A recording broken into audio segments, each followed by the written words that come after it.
Let me guess. You're probably an upcoming 10th grader. You're doing the IB MYP program and you want to prepare for your upcoming personal project this year. Or you are already done with the personal project and you want to know how other people did it, what was their experience like. You are welcome to watch this video. Hey guys, my name is Ann. I just finished my 10th grade and I just finished my MYP personal project. I will be going to 11th grade this year, and I want to make this video to talk about my personal experience with the project, and I'll be giving you some tips and advice. Yeah, so let's get into this video. Guys, let's be honest, I did not have a great time doing the personal project. And I want to tell you guys that it's going to be tough, it's going to be rough, it's going to be difficult, it's going to be traumatic, and you have to go through all of that. But I got through all of them, so you can do it too. Okay, so first of all, I'll be talking about what the personal project is. According to the IB website, personal project is when MYP students in their final year explore an area of personal interest over an. So here's the overall rubric for the personal project, and it will be divided into 4 criteria: criteria A, criteria B, criteria C, and criteria D. Criteria A, investigating, is when you're going to do the learning goal and product goal. So that's like the first thing that you would need to do. You need to figure out what you're interested in and what you want to learn and what you want to make. So the learning goal is what you want to learn, and the product goal is what you want to make. But before making or writing a learning goal and product goal, the teachers are going to ask you, or going to provide you with some slides and I don't know, ask you what you're interested in, and you're just gonna have to figure it out before doing the project. I know it's really hard. Okay, so please do what you're interested in, because I did not. I actually started doing my personal project into the second semester. It's horrible. I think the reason why I procrastinated is because I did not like my personal project at all. And I know some people probably hated their personal project as well, but they sucked it up and they decided to just go with it, but I want to learn something. I want to make something meaningful instead of just, it's just a school thing, it's not going to be relevant in my life anymore. No. Personal project is going to be relevant in your life if you choose to make it relevant to your life. If you apply, for example, if you apply to colleges in the US, they're probably going to look at your 9th grade and 10th grade years as well. So if they look at your 10th grade and they saw you making a personal project, and they will see how you're going to continue doing that. I advise you to do something that will actually benefit you further in life. Because for me, I was really confused. Even though at that time I knew what I wanted to do. I knew that I liked reading, I knew that I liked writing, I knew that I liked making art. But funny enough, my first learning goal and product goal wasn't about making art or related to writing in any ways. It's about making a website. My first product goal was to make a website dedicating to mental health and depression and anxiety. And I kid you not, I was halfway through researching, and when I realized that, okay, I'm not interested in this, this is so boring. It was not something that I wanted to do. I was thinking of changing my whole personal project and just change my whole learning goal and product goal, even though I know it's too late to change my product goal, because if I make anything else, it's gonna take a really long time. So I changed my learning goal, and that was to research about art therapy.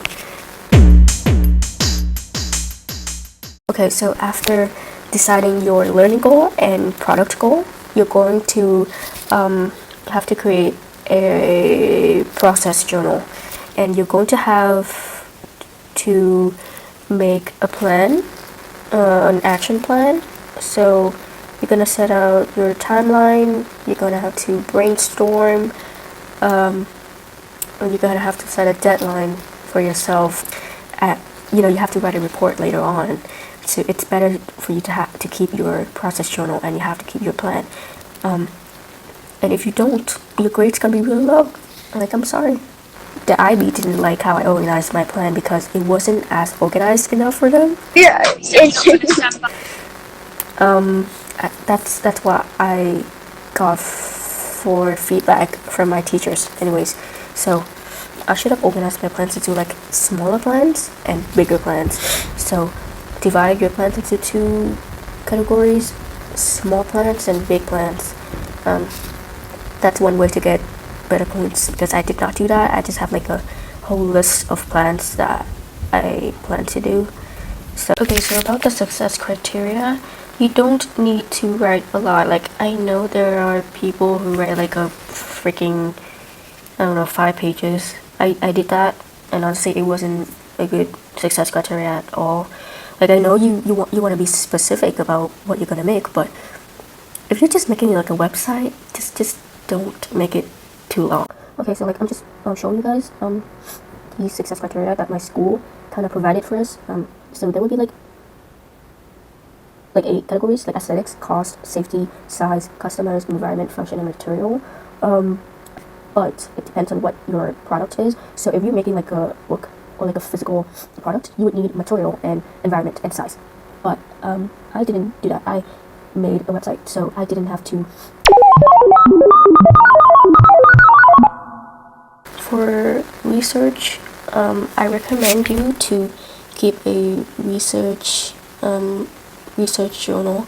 Even though you already have your process journal, I still recommend you to have a research journal. That really helped me to keep my resources and also to analyze and take notes. So you also need to have like a CRAP, which is like evaluation for your sources, if it's credible enough, if it's reliable enough.